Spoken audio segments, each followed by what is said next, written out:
أعوذ بالله من الشيطان الرجيم بسم الله الرحمن الرحيم শুরু করছি মহান রব্বুল আলামিনের নামে, যিনি বড়ই মেহেরবান এবং পরম দয়ালু।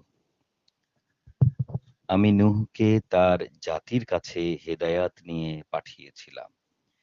সে তাদের বলল, হে আমার জাতি, তোমরা ইবাদত করো একমাত্র আল্লাহ তাআলার। তিনি ছাড়া তোমাদের অন্য কোনো মাবুদ নেই। তোমরা কি তাকে ভয় করবে না? তার জাতির মোড়লরা, যারা কুফরি করেছিল, তারা একে অন্যকে বলল, এ তো তোমাদের মতোই একজন মানুষ। আসলে এই ব্যক্তি তোমাদের উপর নেতৃত্ব করতে চায়। আল্লাহ তাআলা যদি নবী পাঠাতেই চাইতেন, তাহলে ফেরেশতাদেরই নবী করে পাঠাতেন।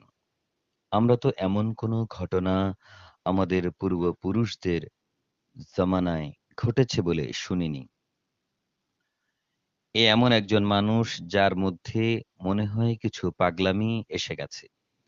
তোমরা তার কথায় কান দিও না, বরং এর ব্যাপারে কয়টা নির্দিষ্ট দিন পর্যন্ত অপেক্ষা করো। সে অর্থাৎ নূহ বলল, হে আমার রব, এরা যেহেতু আমাকে মিথ্যা সাব্যস্ত করল, তুমি তাই তাদের মোকাবেলায় আমাকে সাহায্য করো। অতঃপর আমি তার কাছে এই মর্মে ওহী পাঠালাম যে, তুমি আমার তত্ত্বাবধানে আমারই ওহী অনুযায়ী একটি নৌকা প্রস্তুত করো। তারপর যখন আমার আযাবের আদেশ আসবে এবং জমিনের চুল্লি প্লাবিত হয়ে যাবে, তখন সবকিছু থেকে এক এক জোড়া নৌকায় উঠিয়ে নেবে। তোমার পরিবার পরিজনদের উঠিয়ে নেবে, তবে তাদের মধ্যে যার শাস্তির ব্যাপারে আল্লাহ তাআলার সিদ্ধান্ত এসে গেছে, তার কথা আলাদা। যারা জুলুম করেছে তাদের ব্যাপারে আমার কাছে কোনো আরজি পেশ করো না। অবশ্যই মহাপ্লাবনে আজ তারা নিমজ্জিত হবেই। তুমি এবং তোমার সাথীরা যখন নৌকায় আরোহণ করো, তখন বলো, সব প্রশংসা আল্লাহ তাআলার জন্যে, যিনি আমাদের একটি অত্যাচারী জাতি থেকে উদ্ধার করেছেন।